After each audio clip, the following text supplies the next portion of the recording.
Hi, this is Drew Tignanelli, and somebody suggested that we do a webinar on trust. And so I figured, okay, I can do a webinar on trust, but I'm not necessarily sure you knew what you were getting into. If you asked for a webinar on trust, it's one of the more complex areas of the financial world. So here we go. Hopefully you can see this. Trust 101 is what we're talking about, making simple out of complex. Well, hopefully I can do that as best as possible. Now, keep in mind, this is Trust 101. So I'm going to just give you some general thoughts and ideas about trust and what we can do with trust and different types of trust that there are and so forth, okay? So let's see where we can go, right? So first thing we're going to talk about is a trust is an entity. So what's the definition of an entity? A thing with distinct and independent existence. A trust. It's something that's independent and distinct in existence. Okay? So like a corporation. What is the corporation? Well, corporation is an entity. It's independent, it's distinct, and it's in existence. So the Financial Consulate Incorporated is a corporate entity that we do business as the Financial Consulate. A trust is similar. A trust can be established for many purposes, but it's an entity in existence for a purpose, all right? So trusts were originally created to manage funds for people who could not manage them because they were away. They weren't present. They were absent. If I remember the story correctly, it was like the Crusaders would leave all their land and so forth that they were collecting rent from and farming and making money on, and they'd come back from the crusade and somebody else had taken possession of their land and there was nothing they could do to get it back. So what they did is they created trusts in their absence and put somebody in charge of the trust. And then when they came back, the trust automatically dissolved and gave the property to them. So that was the original purpose, and it morphed many millions of times since then. But that ends the simplicity of what trusts are. So don't think we're going to go anywhere, make it any more simple than that. So let's try to understand the purposes of trust. As an entity, trust may be subject to taxes. So trust can either pass the income through to the beneficiary or the grantor. So that's something I didn't put in these slides, but let me try to do this because it's relatively straightforward. There's a settlor or a grantor. So the settlor is the person who sets the trust up. And usually they're the same as the grantor. The grantor is somebody who deposits money into the trust. So, and you can either do that during your lifetime or you can do that at your death. And then there's a beneficiary. Beneficiary is the person who gets the benefit of the trust. And you can have present day beneficiaries who get the income from the trust. And then residual beneficiaries who are different, who will get it after something happens to the current beneficiary. So I set up a trust for my wife to get income for her life. So she's the current beneficiary.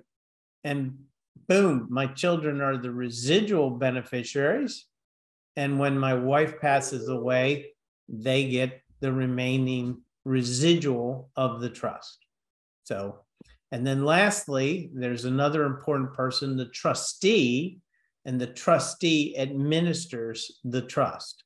They make sure that everything is done that's written in the document of the trust. So you have the grantor, the settlor, the beneficiary, and the trustee. And the trustee has an absolute fiduciary obligation to fulfill all the language in the trust. And if they don't, They can be held personally liable by the beneficiaries of the trust, okay? So, and therefore, the trust can either be subject to taxes itself or can pass the income taxation off to the grantor, which we're going to get to later, or typically the beneficiary.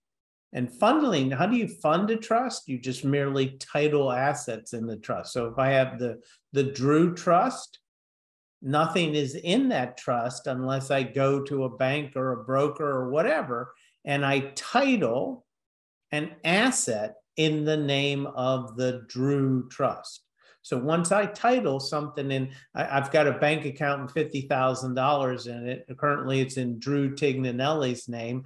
I go to the bank and I say, hey, I want to retitle this in the name of Drew Trust. And here's the tax ID number for Drew Trust.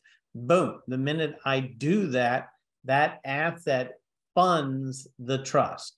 So how do you fund a trust? You title an asset in the name of that trust. Pretty straightforward. Language is everything in a trust. Nothing more. Language. Not true in a corporation. In a corporation, once it's formed, you've got principals and officers and all this kind of stuff who can do all kinds of things in the corporation, right? In a trust, the language in the trust document is everything, and it determines many factors of how that trust is going to be taxed and how it operates.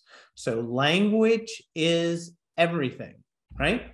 The words in the trust document determine everything. Now, there is one exception. State law can override language in your trust document, or they can supplement language in your trust document. You can't violate state law with your trust. In other words, I can't establish a trust and say, this trust is to prevent my wife from getting any of my assets in case I divorce her. You know, the state of Maryland or Florida is going to look at that trust and say, wait a minute, you violated state law. So even though you set this trust up to do that, we're not going to let it stand. End of the story. So language is everything, but state law can add to it, supplement it, override it, et cetera, et cetera. So always keep that in mind. If a trust is revocable without limitation, in other words, I set up a trust and I say, if Drew wants to change the trust, Drew can change the trust anytime he wants to change the trust. It becomes a revocable trust, and that one word dictates what that trust is all about and how it operates and how that income taxation and estate and gift tax of that trust will operate into the future. And we're going to get to that in a second, but just hold on to that. One word, revocable. Drew can revoke this trust anytime he wants to, changes everything. Then there's the other type of trust. It's irrevocable. But the irrevocable trust, a lot of other words can have big impact on how that trust operates and what are the tax and what are the benefits of that operating that trust that way. So let's go to revocable trust. So when a trust is revocable, it's considered a disregarded entity. So you say, wait a minute, you said it was an entity that's distinct and inexistent, right? But now you're telling me that a revocable trust is a disregarded entity. It's a disregarded entity only in regards to income taxation, nothing else. Everything else still applies. The trust is still a trust. It's still in existence. It's distinct and it has a purpose. But for income tax purposes and estate tax purposes, it doesn't exist. Okay? Revocable. Just that one word. So why do they do it? Well, it's a smart idea that somebody came up with in the 1970s, if I remember correctly, and it was predominantly created to avoid probate. And there are states where you need to avoid probate. And if I'm not mistaken, The revocable trust concept was created in California, because California is a state where avoiding probate is paramount. And most people out in California have a revocable trust so that they can make sure that nothing passes through probate. Because it's just costly and time consuming to go through probate in California. Now, some lawyers in states like Maryland, where probate is not an awful thing, they go around acting like, hey, I've got a revocable trust. This is my secret sauce. Nobody else has it.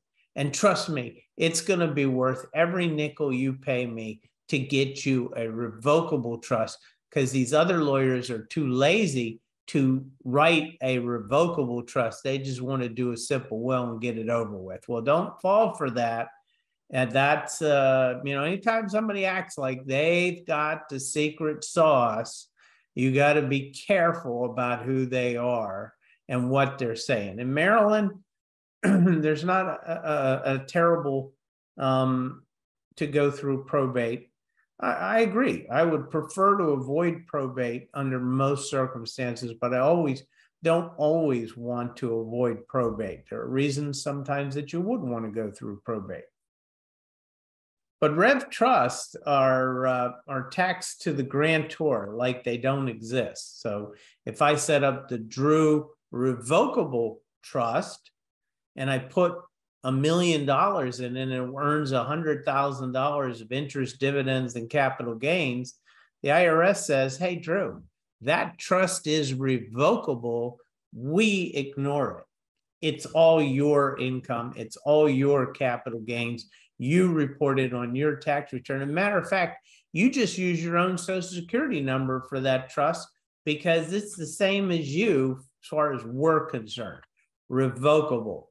You can get a separate tax ID number on it, but it's still coming back to you on your tax return.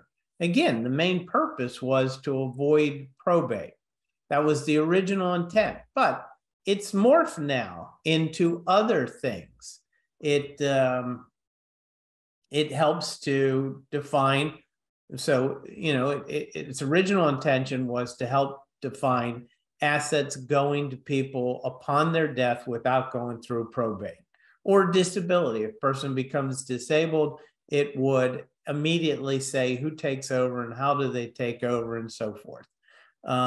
Those are still valid reasons. But the other reasons that have evolved over time is privacy. Almost every big athlete and movie star and well-known person in this country has their assets in a revocable trust, because a revocable trust is an independent entity that no one else can know about except for the trustees and the beneficiaries and the grantor, the one who set the trust up. Nobody else gets information about it. Whereas if I go through probate records are normally open to the public domain. So you could go in, if I died tomorrow and I went through probate, you could go in to the court and say, hey, I heard Drew died last week. When you get his information, I'd like to come in and look at it all. And you'll be able to see everything. Where did it go? What did I have?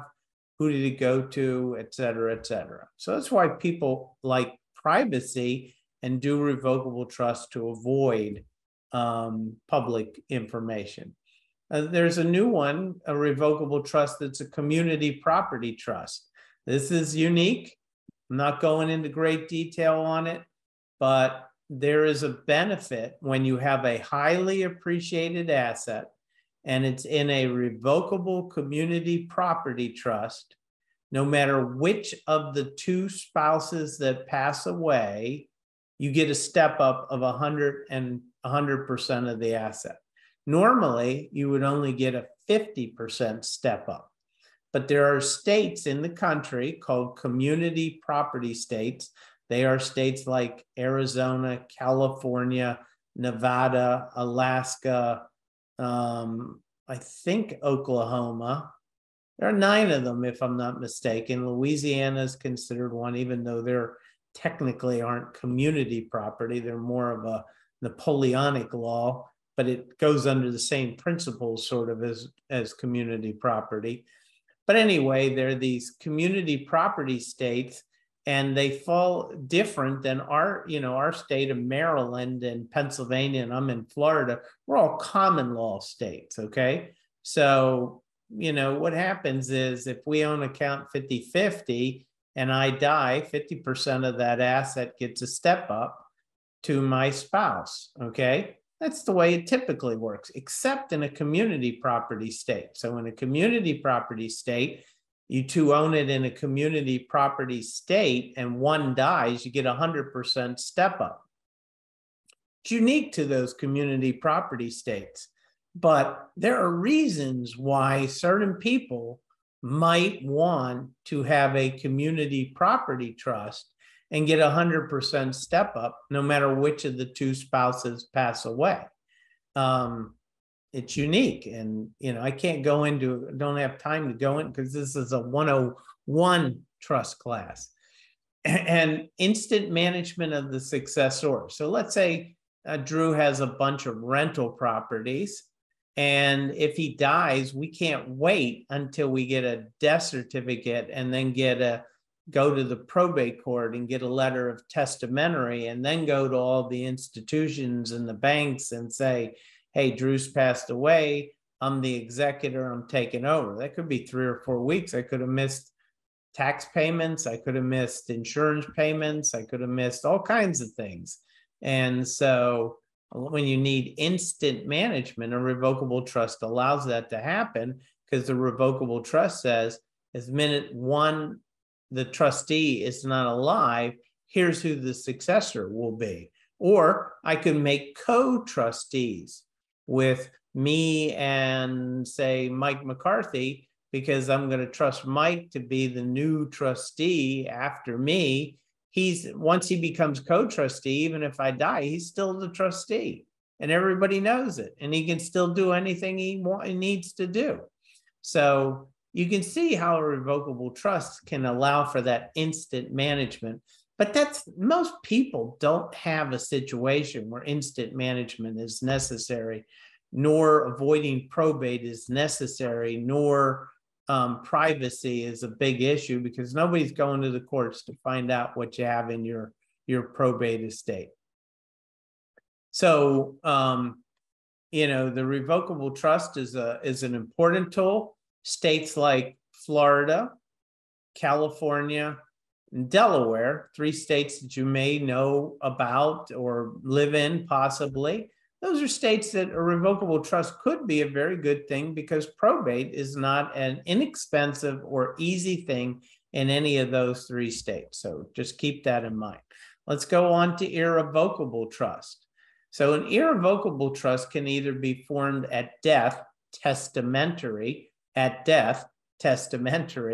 or during my lifetime. What lawyers use the word inter vivos, so that they complicate the situation so you can't easily figure out what they're saying. Inter vivos just means they did it during their lifetime. Testamentary means you did it at death.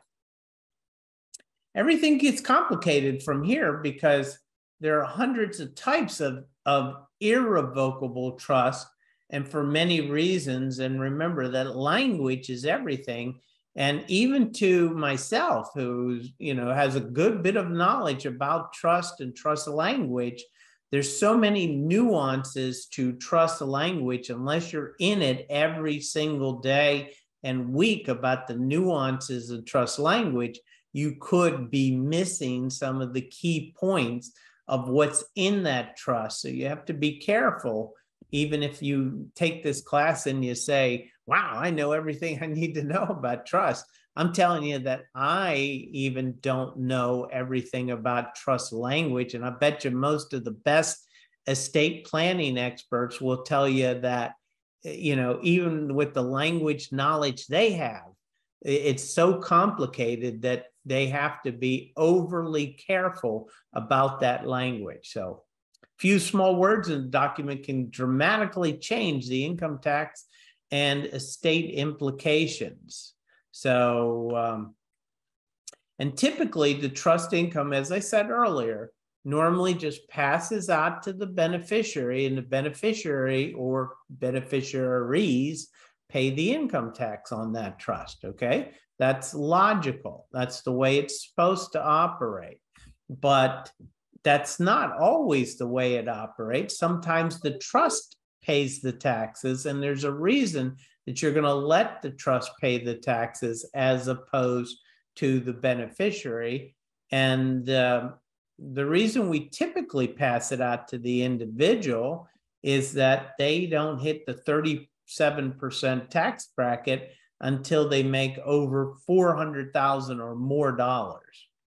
Whereas a trust, no matter what, a trust always hits the 37% tax bracket when the income in the trust is over $13,000. Now think about that. At 13,000 of income, you're still only in the 12% tax bracket. The trust just popped into the 37% tax bracket. So if you have a trust out there generating a bunch of income, let's say 40,000 of income, you're going to probably pay a tax bracket of 12% on it, and the trust is going to pay the majority of it at 37%. That's why you want it passed out to you for you to pay the income taxes on it. But the trust has to have the right to pass that out to you. That's why it doesn't always end up that way. And there are some trusts where we don't want to do that. Usually a deposit into an irrevocable trust is a gift, and tax liability revert to the trust, okay? So, so when I make a gift of assets and put it into the Drew Trust, irrevocable Drew Trust, it's considered a gift, all right? And when I do that in an irrevocable trust, now the trust has the responsibility of either paying the taxes on it or sending it out to the beneficiary to pay taxes on it. All right. Now watch, language in a trust can be such that the income tax consequences remain with the grantor of the trust, regardless what the trust does or says. So in other words, I put $1 million into the trust as a grantor, and the language is in there that the tax is now going to come back to me. The trust isn't going to file a tax return. The trust isn't going to do, even if the trust sends that income out to the beneficiaries of the trust, they're not going to pay the taxes. The grantor is. And you think, wow, that's a terrible situation. I just put $1 million in the trust, but I still have to pay taxes on the income, $100,000 of income. It went to my children, let's say, and they want me to pay the income taxes on that $100,000. Doesn't sound like a very good situation. But if you were extremely wealthy, all right, think about this. If you were worth $100 million and I put $1 million in a trust for my kids, and the income taxation of that trust, it's a defective trust. The grantor is responsible to pay the income taxes, and the $100,000 of income comes back to me, not to my children to pay taxes on it. And I pay $25,000 or $35,000 of taxes on that $100,000 of income, and my children just got $100,000 tax-free. Did you see what just happened? In essence, what happened is I technically made a gift of the $35,000 of taxation, but it didn't actually count against me as a gift to my children, and they got $100,000 tax-free. You see, and these are the kind of tricks that estate planners use to minimize the estate taxation on a very, very wealthy person without running amok of the laws. Okay. So because you got to keep in mind that somebody who's worth $100 million, even under today's tax laws, $75 million, ready for this? $75 million, the federal government wants 40% of that $75 million. The first 25 million, the Fed says, okay, your kids get that tax-free. Under the current today, 2022, the remaining 75 million, we want 40%. That's a big number. It's like $30 million. So if I set up a trust and I made it a grantor trust and I'm paying $1 million in income taxes a year on behalf of my children, but somebody would have been paying taxes on that anyway, but I'm doing it and I'm diminishing my estate by paying their taxes for them, but it doesn't count against me as a gift. You better be darn well happy that you're doing that. And it's a great strategy to minimize the estate tax liability to my children ultimately. That's the purpose behind it. No income taxes, but not a gift. So let's say I put the money in and the defect now is not that it's an income tax defect, that I, the grantor, have to pay income taxes on it, but maybe it's a defect in the sense that it's still part of my estate, but I don't have to pay the income taxes. The trust is going to pay the income taxes. Now, in this type of trust, it's normally done for asset protection. But there's other purposes for it where, maybe, when you put your money into that trust, there's benefits because that trust may not pay income taxes on state income taxes. So let's say you live in California, you may not pay state income taxes on that money in that trust because the trust is not considered a resident of California, even though you are. But it doesn't matter because it's an irrevocable trust and it's no longer mine. I've shifted the money to the trust.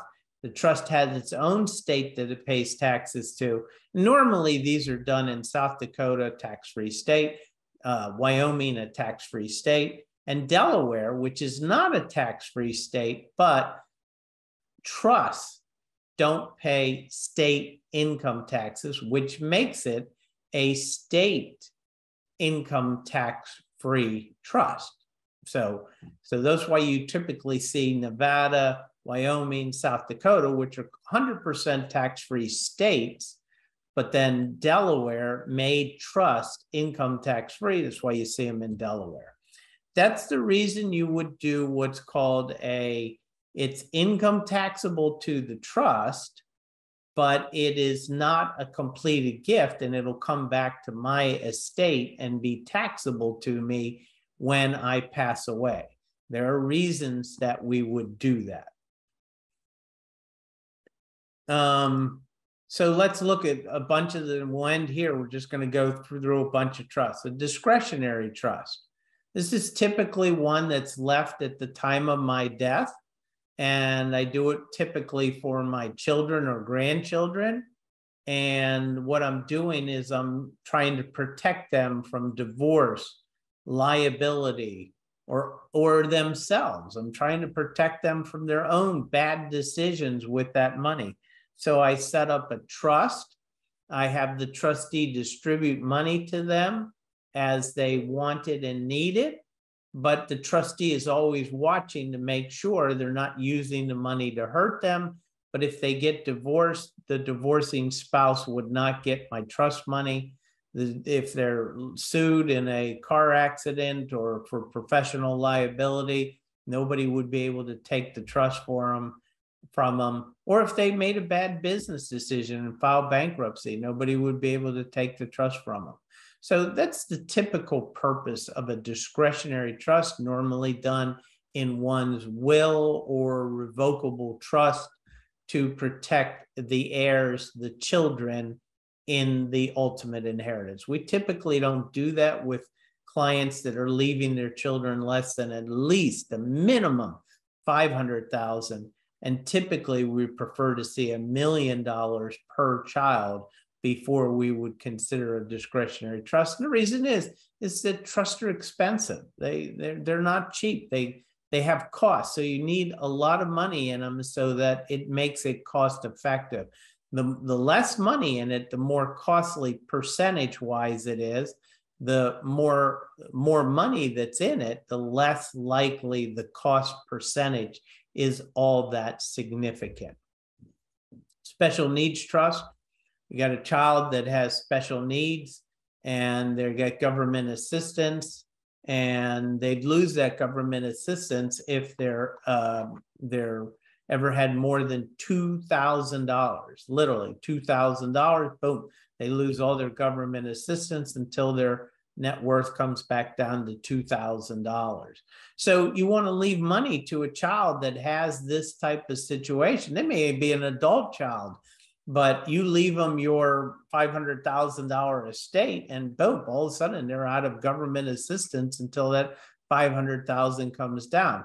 There's a thing you can leave them is a trust, a special needs trust, and specifically designed that it doesn't consider counted toward their assets for government assistance purposes. They can still get all their government assistance, and this trust would pay luxuries, things over and above what the government is providing. That's why you'll hear of it called a luxury trust occasionally. So I have a special needs child. I can't leave my money directly to them. So I leave it to a special needs trust. The trustee knows that my desire is for that adult child to be taken care of for the rest of their lives. So let's say the child's high functioning, but autistic, high functioning autistic. And they know and enjoy Disney World, let's say. Well, my trustee could see to it that they go to Disney World every so often with the special needs trust, because their room and board may be taken care of by government assistance. Their living expenses, they get a check for $800 a month from SSI, Supplemental Security Income. They get their medical from Medicaid. So they're taken care of in all the necessities of life by the government. But my special needs trust is doing extra things, making their lives even a little better than just being with the basics. That's the purpose of the special needs trust. Incomplete non-grantor trust. This goes back to the one I talked about a second ago that was where it's an incomplete gift. It's not a gift for gift tax purposes, but it's used for asset protection. And there's other state income tax benefits that we can derive from an ING. So if it's done in Wyoming, it's called a WING, Wyoming Incomplete Grantor Trust, a WING, a defective trust. Now, a defective trust, what they're doing is they're making it a grantor trust. So they're putting the language in that says the grantor gets to pay the income taxes on this money. And then the grantor sells an asset to the defective trust. That's a grantor trust.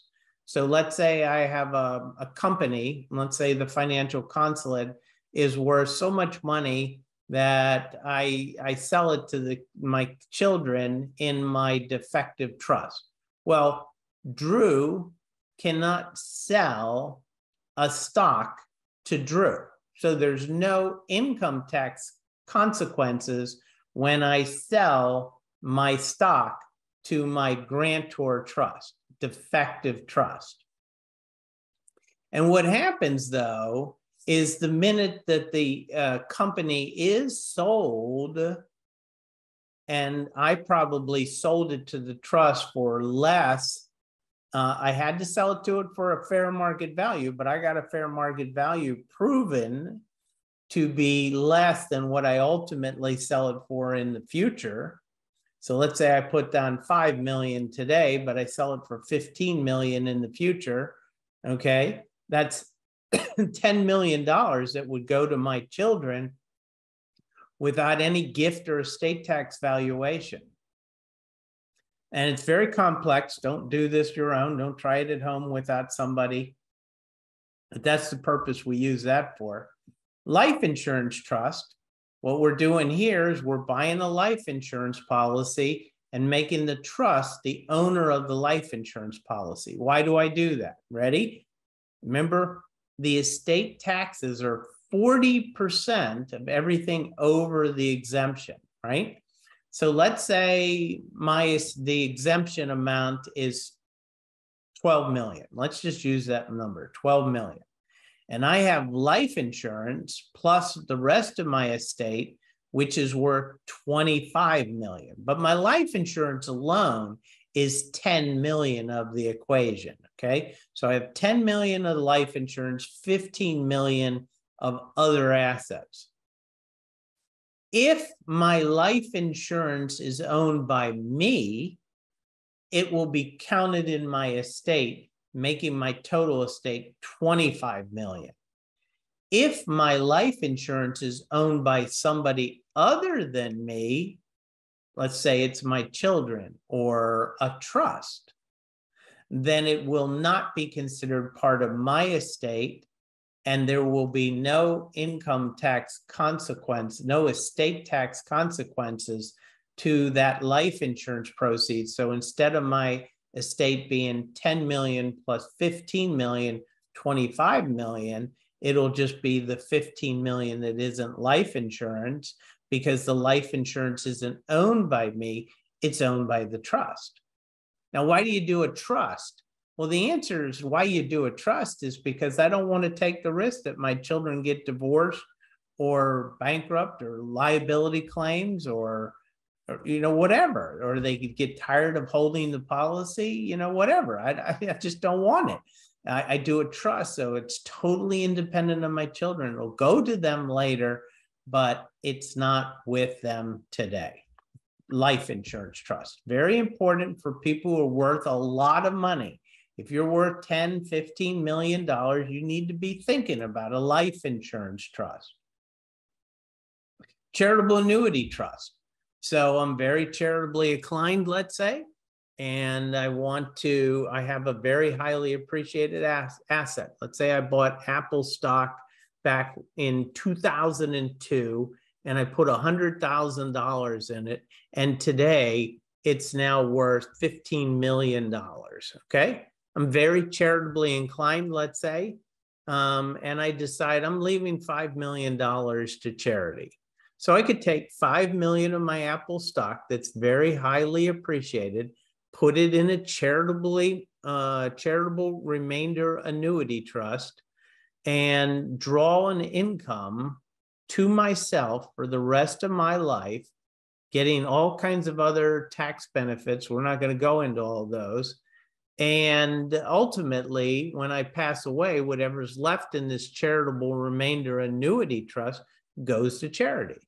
So it's a win-win. I can diversify from Apple by putting the money into the charitable trust, get an income to myself that's more tax preference than if I just, created an income from other assets, and then turn around and leave the remainder proceeds to charity in the end.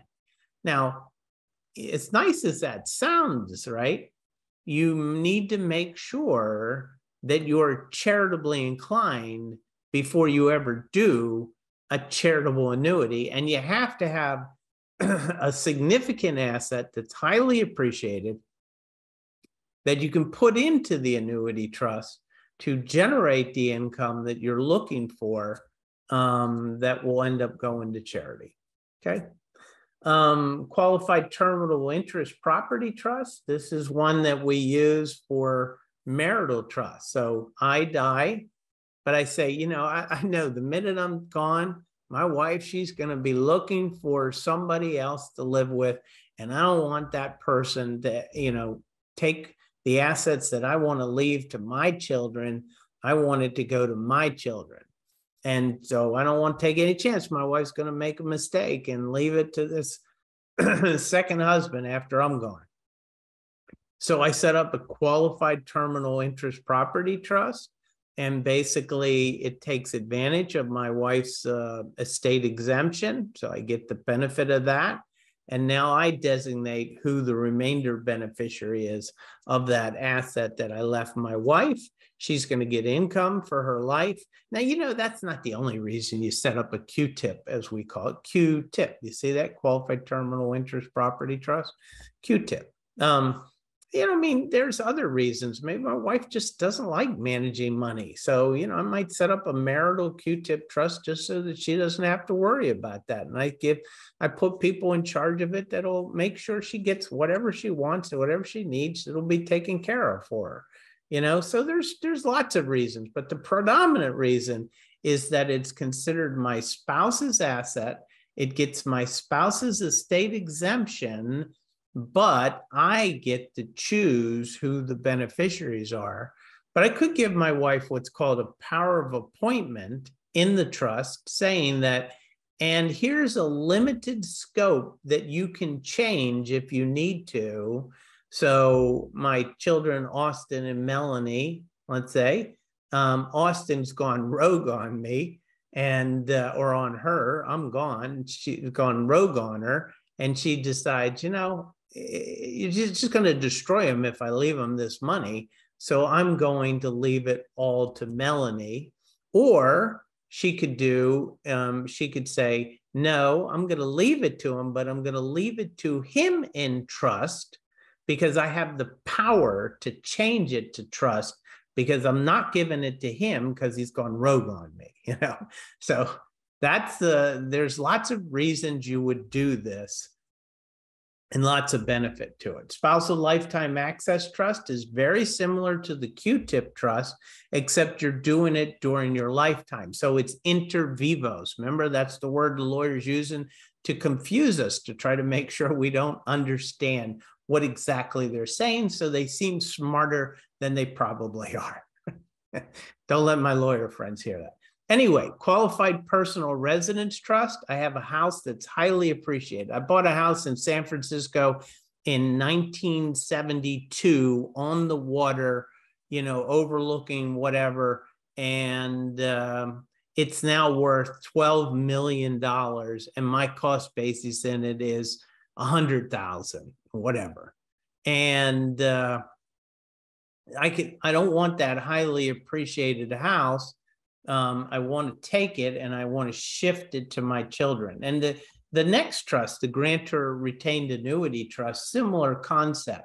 What we're doing is we're looking for ways to give property to children without classifying it as worth every dollar that I'm putting into the trust, okay? So if I put a $12 million house into the trust and I want to only classify it as I'm only giving them $2 million, the way that I do that is I either take an annuity back to myself on a yearly basis for a period of time, or I set a time frame as to when the children will inherit the house. Now, why do those strategies work? And the answer is that if I'm taking an income to myself, and the IRS gives us tables that we can use to determine what's the value of our annuity and what's the remainder beneficiary considered as a gift in the future. So if I have a 10-year annuity payout and it's more than the IRS says I need to classify, I need to be doing, okay, then what happens is I can say that 10 years down the road, the principal of that is going to be worth a lot less. I may be able to say it's worth zero because the time I was getting an annuity, present value is equal to what I put into that trust to begin with. And you say, well, wouldn't the trust run out of money if you're doing too much of a distribution? The answer is it depends. You might have an investment strategy that you know will outperform the IRS's numbers, so you can do a higher number, and voila, at the end of the term, you actually did make the rate of return you were looking for, and you told the IRS the value of the property is virtually nothing or significantly less than what we started with. That's the grantor retained annuity trust is a big tool that lawyers use to minimize estate taxation. Qualified personal residence trust, if I don't give the kids the house for 10 years, then there's a present value of what that house is worth today when they don't get it for 10 years. So there's a 10-year discounting going on. And so I might be able to say, well, it's a $12 million house today, but you're not going to get it for 10 years. You're not going to have any ability to have it or use it or do anything with it for 10 solid years. So really your value is only about $3 million. It's the games that really have to be played. And lastly, we're going to talk about a dynasty trust. And that's where we're saying, you know, I don't want this estate taxation of me and my family going on for generations and generations, and every generation you got to pay an estate tax. So what I'm going to do is I'm going to set up a dynasty trust. And now these have problems because there's a critter called generation skipping tax, generation skipping transfers. And the IRS says, if you try to do that on us with too much money, we're just going to tax you anyway. So you got to be careful about that. But a dynasty trust is basically very similar to that first trust we talked about, which was the discretionary trust, which is what we're trying to do is to accumulate and hold money for many generations to come. And the family wouldn't have to worry about liability risk or bankruptcies or divorces. This money would just stay in the dynasty of the family, the Tignanelli dynasty. You know, I should go back to Italy and create my own dynasty. I think it would be, I never went to Italy. I've been in Italy one night, so I can't go back to Italy. I've never been there. I'm an American, always been an American. And then lastly, if all this does not make your head spin, then maybe you should become a financial advisor and you won't need me, you know? I prefer to be needed, but if you decide to, you said, I understood everything you were talking about and I can do this easily, then you're a financial advisor. But you know, the funny thing is that most people who call themselves a financial advisor probably have no idea of what a lot of that we just went over, because all they want to do is invest the money and not study all the intricacies of personal finances that is necessary to bring you the tools that you need to make yourself and your family successful. That's why our mission is to help lessen the worry and burden of money management. Like a doctor, we should know the intricacies of all different things so that no matter what's happening, we have a tool to say, this is how we need to address that. And this is the experts we need to bring in to help to address that. Anyway, with that, if you have any questions, you always feel free to write to me and ask. I'd be more than willing to help you. Or answer your questions for you and so forth. So, you know, like I say, just feel free to write me a question and I'll answer it for you. But otherwise, Trust 101. Hopefully you understood everything I just went over there. It's Drew Tignanelli saying God bless.